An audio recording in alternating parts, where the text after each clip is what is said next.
Also, welcome back to another episode of It Is What It Is podcast. I am your host, Cody Kelly. Thank you for tuning in. Look, if you want to keep seeing amazing content, you know what you have to do. Subscribe to the link below. That's where all the cool stuff is happening on the YouTube page, on Instagram. Follow me. I have an amazing episode with some amazing guests. And yes, this is live. So if I feel a question is pertinent, I will address it. Politics today. We just had an inauguration, right? A lot has been going on. So I asked these just three amazing individuals to be on the show just to kind of speak about what's currently occurring and really express their opinion. So I'm going to allow them to introduce themselves, starting with none other than the attorney, Amanda Perkins, Esquire. Hi, I'm Amanda Moncada Perkins. Thanks so much, Cody, for having me back on your podcast. I always have a very good time when I'm here. I'm an attorney, run a business consulting firm. I'm also a lecturer at my alma mater, my law school, DePaul Law. I don't have much to say. I'm just excited to be here, add some of my perspective regarding what's going on, and I look forward to the discussion tonight. Awesome. Derric, if you can introduce yourself. Derric Scott, and in the great state of Michigan, and working in real estate, trained as an architect, urban planner, run a real estate development company on the east side of Detroit, doing some great work in the city, and just excited to be a part of the conversation. And he's also running for trustee board of the Church of God in Christ. Vote Derric. I have not given my official endorsement to anybody but Derric. So Derric has my endorsement. I got to make sure I'm registered on ARC. I know I am. I just want to make sure my vote counts. And none other than Melik, my friend, my brother. If you can introduce yourself. Melik Abdul, thanks again for having me here. I'm a political commentator and GOP strategist based here in Washington, D.C. You know, I think this is the year for you, Cody. You know, I want to see you on CNN and all of the other networks and get people to fund what you're doing. But I really think this is great what you're doing, providing this platform. So I'm happy to be here. Appreciate it. Look, if CNN is hiring, give me a call, because they need some fresh faces and perspectives. I'm not wearing a shirt and tie. This is going to be my look every day, chest showing. That's what I feel. He's bringing back the 90s. That's it. Bring back the chest. Hey, look, let's get into it. So inauguration was yesterday. It was a long event. A lot of stuff happened. But there were some notable moments. There was 3 prayers, which I appreciated. It felt like church service. I was about to, send my offering in. They just never told me where to give it. But I'm going to read some of these quotes that stood out to me. President Biden said, "The dream of justice for all will not be deferred any longer. Speaking of unity can sound like a foolish fantasy. Without unity, there is no peace, only bitterness and outrage. Disagreement does not lead to disunion." So I'm gonna start with you, Melik. What was your thoughts on the inauguration? Well, believe it or not, I actually did not watch it. This is actually the first time, probably, I think, since 2000 that I haven't attended an inauguration. But I haven't watched any news since, I think, maybe November 5th. And this is someone where I OD'd on news. I probably averaged about at least 7 to 8 hours of news every single day for years. And so yesterday was actually different for me. So I decompressed in a way, but it's a little different because so much of it was really virtual anyway. Anyone who wanted to go to the inauguration, you pretty much had to be connected with someone. And then with COVID, and obviously with my candidate losing, it was just a different type of inauguration. The entire field in the city was different. I was down there today and everything is still gated up. I had to do a media hit earlier. And so it was just, it wasn't a normal inauguration. And I understand that we actually have, we're not in normal times, but I think for the most part, a lot of people are happy now that Trump is out of office. And even though I disagreed with him, on a number of things, obviously I wish he were still president, but understand that Trump couldn't get out of his own way. And so for that reason, he's not president. But what I'm hoping is that Black people, us, that we do something different than what we did when Obama was in office, and that we actually start to demand things of our federal government. I'm skeptical that is going to happen because Kamala will be the nominee in 2024. I'm skeptical if we're going to really shake up that tree, but we'll see. What did you think of Pence staying? Pence actually showed up. Well, this isn't surprising. Pence is not anyone who he hasn't been since he's been in office, and even before that. Pence is mild-mannered. He's respectful. He doesn't, engage in a lot of the nastiness. People can say he's a racist or whatever, but he is a likable guy. And he's always been a likable guy. In the same way George Bush, a lot of people didn't like George Bush, but George Bush is a likable guy. Trump is not a likable guy. That's true. That's true. I actually like George Bush post-presidency, not intro. Of course, right. He's a cool guy. Attorney Perkins, thoughts on the inauguration? Yeah, I think for the first time, a lot of people could exhale and breathe. And that was yesterday for a lot of people, and especially for me as well, just to wake up and go, Trump is not president anymore. Can we just say hallelujah for that? And so it brought a sense of relief. I feel like a lot of us have been holding our breaths for 4 years, maybe 5, if you count the campaigning that went on. The inauguration was to me, in a way, it was sort of somber because it was, as Melik said, it was unlike any other inauguration in light of the fact that we're still in a global pandemic and things are still shut down.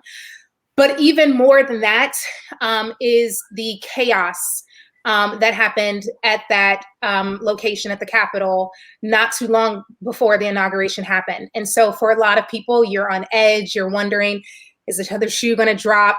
And just to be able to see that everything went off kind of, peacefully was very great to see. I'm thankful that Biden didn't stroke language of divide or division during his inauguration. In fact, everyone that got up there to speak spoke about unity, spoke about peace, spoke about moving forward. And we need that right now. We need to hear something about hope, because if there's anything that we need to hold on to, it is hope. It is hope in the future. It is hope in overcoming. And I think we saw a lot of that. I just want to kind of highlight the poet, the laureate, the youngest woman there, the youngest poet, there. She did a wonderful job. I believe her name is Amanda Gorman. Yep. Shout out to my Amandas for taking over. She did a wonderful, wonderful job. And she just spoke to pain. Is that your dog, Melik? Yeah, you're good. He doesn't like what I'm saying. It's okay. But spoke to the pain, spoke to the obstacles that still stand in our way, but then also spoke to what's to come, what we need to do. And one thing that Melik mentioned that I think I'm in total agreement with is we have to be forward-looking. Just because we've elected a new administration does not mean that we should take for granted the things that we need to happen, right? Yeah. And that's for all of the communities. That's especially, I speak with what I know, being a Black Latina, and things that are prevalent to my communities. But for all of us, right? I do not take for granted that we still have a lot of work to do. I'm not giving any benefits of the doubt for this administration that they're just going to magically do everything. Mm-hmm. I don't believe that. If there's anything that I take away from this inauguration and what Joe Biden said, it is that it's going to take all of us. And I hope that people wake up and realize that there is no savior in this situation in terms of government, apart from Jesus. But that's my own, that's my thing. But there's no savior in terms of a government. You have to be involved. And then we've seen what happens when you stand idly by expecting something to land in your lap, and it doesn't, right? And so I hope that what we do with this administration is turn up the heat a lot more so that we can see the progress that we need to see in terms of economic progress, healthcare, education, and so much more. And I think we'll start to see that if we haven't learned that from what we see in Stacey Abrams and how she's taking the hammer to the nail in Georgia. I hope we start to open our eyes and do that more. Awesome. Derric, inauguration, a lot happened. Definitely a message of unity, solidarity, moving forward. Sometimes when there's great rhetoric, there can be terrible follow through. And sometimes when there isn't necessarily good rhetoric, there's great implementation, right? And you understand this as a leader and as a person of faith, as a leader in faith, as a preacher. You know, there's this church service, right? There's the high mountaintop, and then there's Monday through Saturday. What does Monday through Saturday look like now? You know, now that we have a new pastor, now that we have a new president, what is going to go on post inauguration?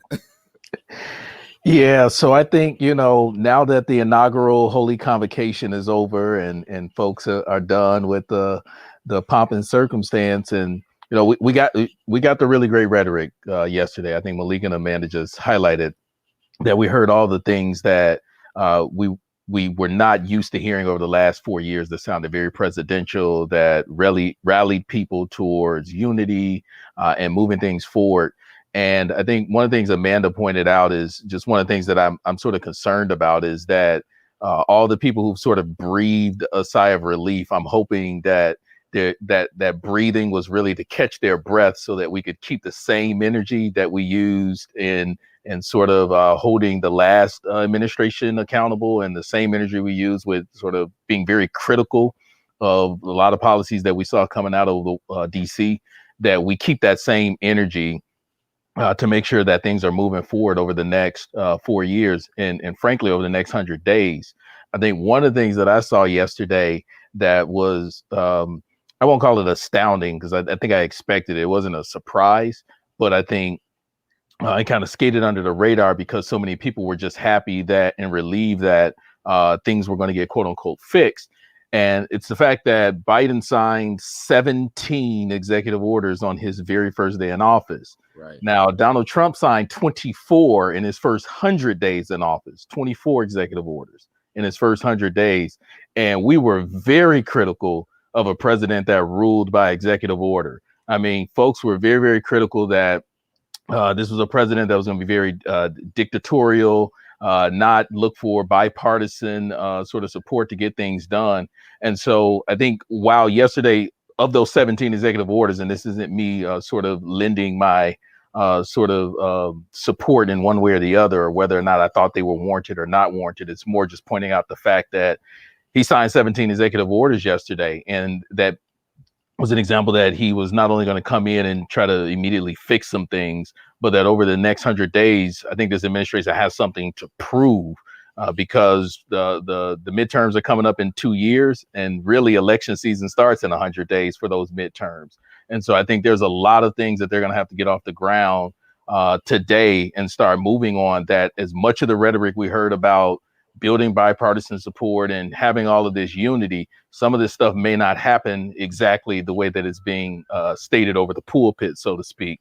And so I think it's incumbent upon the folks that are sitting in the pews or out in the country, the folks that are across America, to not only continue to hold this administration to the fire, but really participate in local politics, local policy, and then think about some of these things that are getting ready to come down out of DC, even as we think about some of the pandemic relief that'll come in this next wave. How do we make sure that folks are getting the resources that they need, and that it's not just simply we're ruling by executive order, but that it really is everybody contributing and voicing the concerns. Awesome. Melik, let me go here. He started off with one Senate confirmation. Most presidents, they said they average around 4 to 7, right? And President Biden has really put an emphasis on COVID relief. I was watching his press conference today. You have the 100 days, mask wearing in federal buildings he can enforce by law, and then he's asking for obviously support, which I really believe is needed. But what specifically, he enacted FEMA. I think the biggest thing out of the executive orders was the Executive Action for Defense Production Act. in enacting FEMA, right, to basically set up these kind of military communities so that the vaccine could be administered. So what's the next step? Like, how do we take this action, right, and really yield some positive results? You're muted. Oh, you got you. You're good now. I'm on. I actually, it's great to, I think it's a good thing to set up the, vaccination centers and things like that. But I've always believed that the federal government actually has a limited role in, I won't say a lot of this, but they have a more limited role than what people suggested. And I think that what we're seeing now, even the things that, if you listen to Biden, the things that he's actually talking about, a federal mask mandate, I'm not exactly sure what that is. Well, on federal lands or properties or whatever. I do know that in any government building, and maybe because I'm in DC all the time, but you can't go into any building in DC without a mask on. And I think that's the case across the federal government. But so if there are going to be changes, so we'll see things like that. There won't be any just massive, substantive change that can really be felt on the ground. I don't believe that, in part because most of the people who will be working on these sort of policies are career professionals in government. They're not people, the government isn't just made up of political appointees. The people who actually do the work are those who've been in these agencies for 20 or so years. So as far as COVID is concerned, I don't think it is not that we don't have the answer. Biden may do some things different than what Trump did, but you have to consider where we were then as opposed to where we are now. Biden realized, even though he talked about that during the campaign, Biden realized this whole thing that I'm going to do this nationwide mask mandate, which is what a lot of people were saying, that Trump should have implemented a nationwide mask mandate. Well, Biden sees now, well, you can't do that. And so I think that there's going to be a realization that the government, unfortunately, has a more limited role than what people otherwise believe. But I do know that we're going to get out of this because we are indeed the greatest country in the world. We're going to get out of this, but it may take us a little time. Awesome. Attorney Perkins, you talked about solidarity, building that message of unity, right? How do you do that politically? Like Derric mentioned, 17 in the first day. So that's a bold directive, and a lot of it was reversing what was previously done. But that's still a bold move, right? So you've already kind of said, where you stand. How do you really build that bridge and build cohesion in the Senate? Now you have a new majority leader in Chuck Schumer, right? How do you build that bridge going forward? Yeah, and I thank you for the question, and I'll answer that. I just want to kind of trail back a little bit to something Derric said, and then also something that Melik said. One, yes, 17 executive orders. That is a lot. That's more than any modern day president that I can even think of. And I would encourage people to go and actually read what those executive orders are about. The number seems a little alarming, but frankly, if you go and read what those executive orders are about, you're absolutely right. They're a rollback on a lot of executive action that Trump took during office, and some things that we need to have happened immediately. Whether you agree with it or not, I suppose, such as rejoining the Paris Climate Accord, right? And making sure that we extend federal moratoriums on evictions. And we also extend payment and interest rates on student loans. Like, some of this stuff is actually immediate action that needs to happen because we are in unprecedented times, and with the COVID relief, right? And for DACA recipients. So I would encourage people, before you get alarmed by the number of executive orders that you hear, go read the summary about what these executive orders really are, because a lot of them are, again, undoing actions and not necessarily just mandating things to happen. Another thing I wanted to mention is about the whole the mask mandate. I kind of want to put some context behind that factually. The mask mandate is for federal departments and agencies. And as Melik said, those spaces, so anyone entering into those federally governed spaces will have to wear masks. In terms of a national mandate, that is not legally possible. The federal government cannot mandate states to require their citizens to wear masks. Only states can do that. He has encouraged a pledge for Americans to wear masks for the next 100 days. That is obviously a suggestion. It is not a mandate. So I don't want people to hear the word mandate and think that they're being told that they have to wear a mask. If they're a private person, you do not. You do have to follow your state laws. But from a federal perspective, Biden cannot institute a national mandate. Now, he could, in theory, federally, they could condition funds and things like that to states to require people to wear masks, right? But so far, we haven't heard any talk like that, and I doubt that that kind of talk would happen. So I just wanted to clear the air about those several things. How do we build cohesion and how do we build unity? So Biden has said that a lot of the things that he wants to get done is going to have to go through the Senate. Frankly, there's only so much that Biden or any president can do through executive action. But let me also put some factual context behind this too. President Obama was one of the first presidents that really yielded a lot of power through executive action. And he took that route because he was constantly blocked in the Congress, okay, especially by the Senate. So I want people to understand that too. It's become more of a trend now to use executive authority. Trump did it, and now we see Biden doing it as well.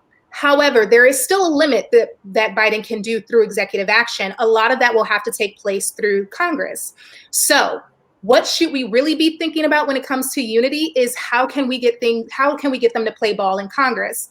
Because as you said, the majority has now shifted to the Democrats in the Senate.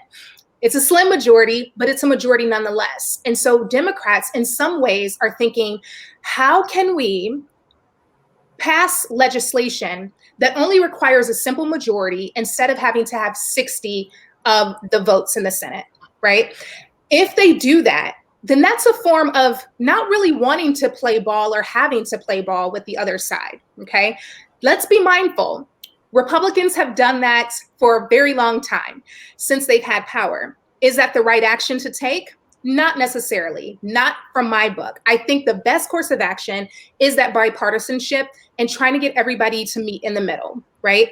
However, this is a conversation that we really need to start thinking about when it comes to our senators, because there's a chance that a lot of things will be passed without having Republican input. But that is not the right course of action to take, because at the end of the day, Republicans still have constituents that they're worried about, right? And they need to be able to advocate for those constituents as well. So I am hoping that what we can do is get to a place where we can talk about what our constituents need across the aisle and have an opportunity to pass bills on a bipartisan basis. If that doesn't happen, and it's going to require both sides, right? This is not well, Democrats have to do this or Republicans have to do that. It is both sides need to come to the table and stop wielding the biggest stick. And frankly, I think that requires a lesson about being collaborative and playing nicely in the playground that we got when we were in elementary school. So, that's just my take on it. Legally, there's a chance that Democrats can do what they want. But is that the right course of action? It won't send the right message in terms of unity. Awesome. Well said. Well said. Let's piggyback on that. Yielding the biggest stick. Derric, so this is the last question I have because I know I asked you guys to be on there for 30 minutes, and this is for each one of you. Economically, what needs to happen first? There's like a list, right? If you want direct cash payments, 2,000, President Biden comes back. We've already got 600, 1,400 now. What needs to happen first, Derric?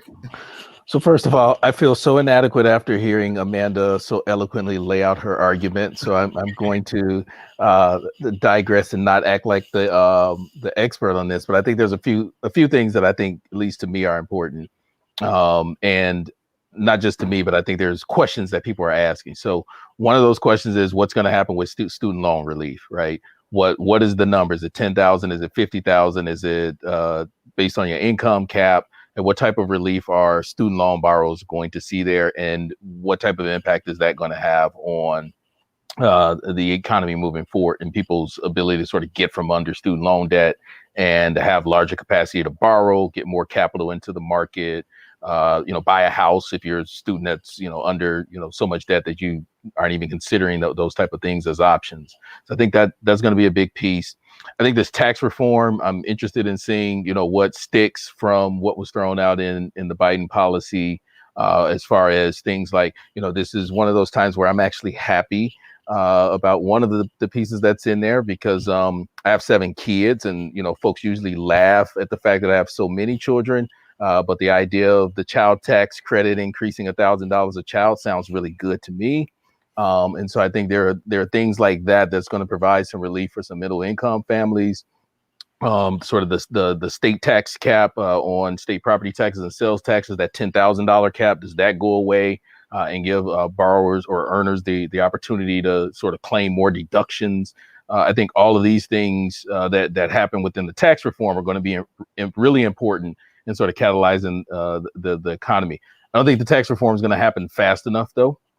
I'm also interested in seeing, sort of what happens with all the appointments at the Treasury, and sort of what happens with rates. From that perspective, does the market still stay where it is right now, where it's still a very favorable lending market? I was on the phone with a financial rep who, a year ago when we were talking about pricing on money, we were at like 4.5% on money, and that was like really expensive to me at the time. And now it's at like 0.33% for that same money. And so if I was going to lend at 0.33%, I'd probably leave my money in the bank and just wait for a good opportunity. But there are people still putting money in the market in a very favorable way. And so I hope that the Treasury doesn't act too soon in adjusting rates and sort of get a pushback from the market. And so I think that's going to be important. And then, what's going to happen when the eviction moratorium is over? What type of relief is going to be provided directly to people? There's been some talks about like direct child care payments to individuals. There was some numbers floated around like 600, 400, 600 a month that would go directly to taxpayers. What does that $1,400 stimulus, does it actually come? When does it come? In the next 90 days? And is there a continuation of it? Like as we see the line or the curve not flattening or flattening, does that continue over a period of time where we get to where some European countries are, where they're actually providing some consistent relief to folks? So I think all of those are questions that obviously are in the back of folks' mind of like, how do I get the most relief as soon as possible? And then what does that look like long term from this administration? Awesome. Just to piggyback, Melik, Derric mentioned, hopefully not the removal or anything too aggressive from domestic financial policy. Like, I would love for Jerome Powell to stay as federal chairman, of the Federal Reserve Bank. Like, I think there has been some stability with him. And to me, Jerome has or Chairman Powell, he has a good grasp on lending rates. Are we moving? Is this just needs to be done, or is this a hard shift toward the left, economically speaking?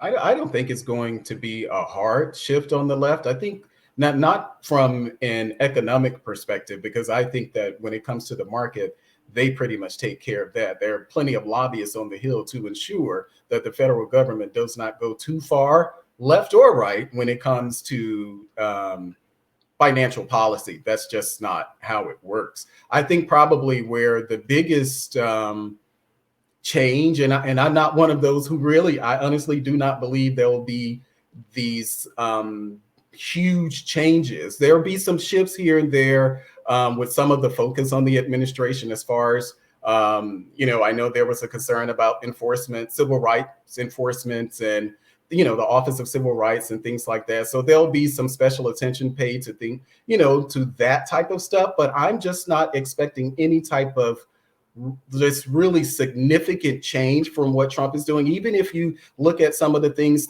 he's the police commission that Biden is going to establish on police. The commission that Biden is going to establish on policing. I think that's a good thing. Trump did the very same thing. He had a very similar commission.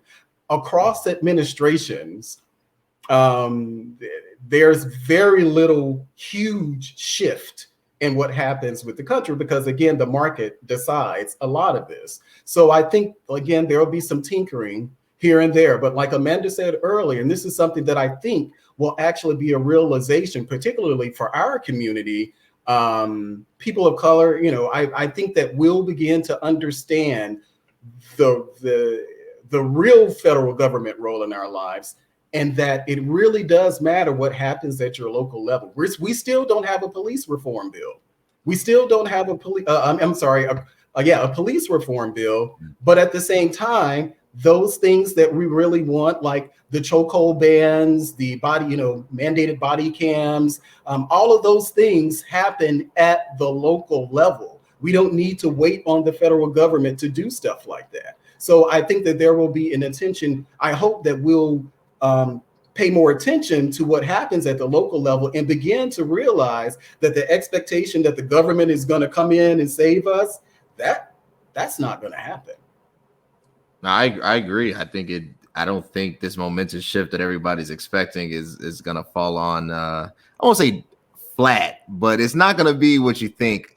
Attorney Biden Perkins, will be nicer. He will be nicer. He will be nicer. Yeah, all of that. He will not tweet. I guarantee you will get one a month. Attorney Perkins, last question for you. So, Attorney Perkins, is affluent. She's moved out into the northern suburbs now. Her and her husband, Jared, they've left us. All my finances out there. And so now she's, with the up and ups and, the drinking the $10 Starbucks coffee in the morning. So what say ye to these economic policies? What needs to happen for us little commoners here in Main State Chicago? Yeah. First of all, let me just say this right now. We make our own coffee at home. Okay. We don't spend our money at Starbucks unless it's some stock. That's all I'm going to say. And don't be counting my money. What you doing? All right. That's the other part. So anyway, a couple things I wanted to mention, and then yes, what do we need to do financially? So what Melik said is absolutely true. We need to be focused on and whoever Donnell James is just laughing up a storm here. We need to focus on local level policy, right? And so case in point, when he said that there has not been a police reform bill, right? What Biden is doing is establishing a police commission, right? Where he's getting together a lot of people from the community, law enforcement, lawyers, and all of that jazz, and putting them together to establish what reform could look like, right? But to Melik's point, that a lot of that is going to take place at the local level. So here's an example. In Illinois, we just passed in the legislature, we just passed a police reform bill. And it's if it hasn't been signed by Pritzker already, I haven't double checked, so don't quote me on this part, but it's on his desk at least, where there is a mandate for body cameras. There is a reform on police use of force, right? And how to go about retribution if there is a use of excessive force and all of these kinds of things. And what does bringing a police officer what does training look like, right? So that happened in Illinois. It's extremely intense. It's very detailed. And I am actually very proud to see that happened already, right?